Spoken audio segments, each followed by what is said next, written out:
السلام علیکم ورحمۃ اللہ وبرکاتہ۔ آج ہم پھر دوبارہ حاضر ہوئے ہیں مہد قیدے کے اجرا کے ساتھ۔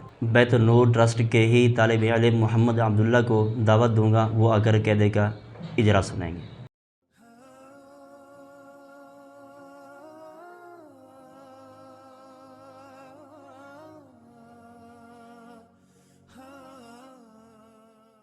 اعوذ باللہ من الشیطان الرجیم، بسم اللہ الرحمن الرحیم۔ حمزہ زبر آ، تا پیش تو، اتو، حا الف جیم مد زبر حاج، اتو حاج۔ جیم واو نون مد پیش جون، اتحاجون۔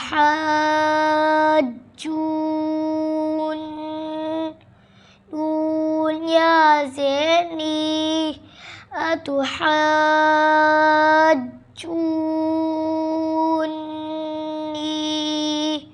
اجرا، حمزہ زبر یہ جوڑ ہے، آ یہ رواں ہے، حمزہ کے اوپر بڑی حرکت ہے، زبر زیر پیش کو بڑی حرکات کہتے ہیں۔ بڑی حرکت کو پڑھتے وقت تین باتوں کا خیال رکھنا چاہیے۔ نمبر 1، کھینچ کر نہیں پڑھنا۔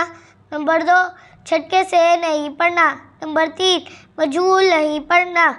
حمزہ ادا ہوتا ہے گلے کے اس حصے سے جو سینے کی جانب ہے۔ تا پیش کے جوڑ ہے، تو یہ رواں ہے، تا کے اوپر بڑی حرکت ہے، زبر زیر پیش کو بڑی حرکات کہتے ہیں۔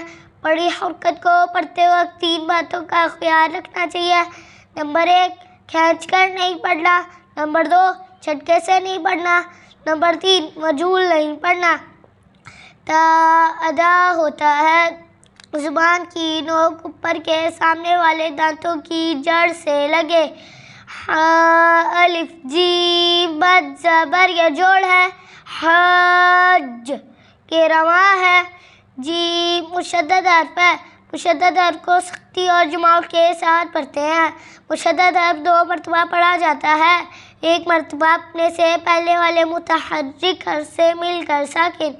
حا کے اوپر بڑی حرکت ہے، زبر زیر پیش کو بڑی حرکات کہتے ہیں۔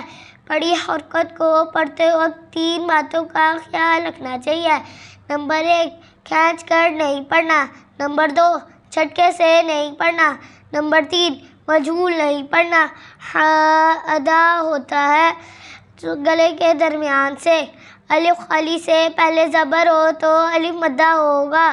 الف مدہ کو ایک الف کے برابر کھینچ کر پڑھتے ہیں۔ الف مدہ کے بعد سباب تشدید اسی کلمے میں ہو تو مد لازم ہوگی۔ مد لازم کو 4 یا 5 الف کے برابر کھینچ کر پڑھتے ہیں۔ الف ادا ہوتا ہے منہ کے اندر کے خالی حصے سے۔ جیم واو نون مد پیش یہ جوڑ ہے، جون یہ رواں ہے۔ جیم مشدد حرف ہے، مشدد حرف دوسری مرتبہ اپنی حرکت کے مطابق پڑھا جا رہا ہے۔ واو ساکن حرف ہے، ساکن حرف ایک مرتبہ اپنے سے پہلے والے متحرک حرف سے مل کر پڑھا جاتا ہے۔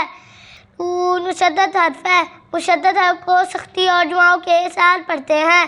مشدد حرف 2 مرتبہ پڑھا جاتا ہے، ایک مرتبہ اپنے سے پہلے والے متحرک حرف سے مل کر ساکن۔ جیم کے اوپر بڑی حرکت ہے، زبر زیر پیش کو بڑی حرکات کہتے ہیں۔ بڑی حرکت کو پڑھتے وقت تین باتوں کا خیال رکھنا چاہیے۔ نمبر 1، کھینچ کر نہیں پڑھنا۔ نمبر 2، چھٹکے سے نہیں پڑھنا۔ نمبر 3، مجھول نہیں پڑھنا۔ جیم ادا ہوتا ہے زبان کا درمیانی حصہ اوپر کے تالو سے لگے۔ واو ساکن حرف ہے، واو ساکن سے پہلے پیش ہو تو واو مدہ ہوگا۔ واو مدہ کو ایک الف کے برابر کھینچ کر پڑھتے ہیں۔ واو مدہ کے بعد سباب تشدید اسی کلمے میں ہو تو مد لازم ہوگی۔ مد لازم کو 4 یا 5 الف کے برابر کھینچ کر پڑھتے ہیں۔ واو ادا ہوتا ہے دونوں ہونٹ گول کرنے سے۔ نون یا زیر یہ جوڑ ہے، دی یہ رواں ہے، نون مشدد حرف ہے، مشدد دوسری مرتبہ اپنی حرکت کے مطابق پڑھا جا رہا ہے۔ یہ ساکن حرف ہے، ساکن حرف ایک مرتبہ اپنے سے پہلے والے متحرک حرف سے مل کر پڑھا جاتا ہے۔ نون کے نیچے پڑی حرکت ہے، زبر زیر پیش کو پڑی حرکات کہتے ہیں۔ پڑی حرکت کو پڑھتے وقت 3 باتوں کا خیال رکھنا چاہیے۔ نمبر 1 کھینچ کر نہیں پڑھنا، نمبر 2 جھٹکے سے نہیں پڑھنا، نمبر 3 مجہول نہیں پڑھنا۔ نون ادا ہوتا ہے زبان کی نوک اوپر کے مسوڑوں سے لگے۔ یا ساکن سے پہلے زیر ہو تو یا مدہ ہوگی۔ یا مدہ کو ایک الف کے برابر کھینچ کر پڑھتے ہیں۔ یا ادا ہوتا ہے زبان کا درمیانی حصہ اوپر کے تالو سے لگے۔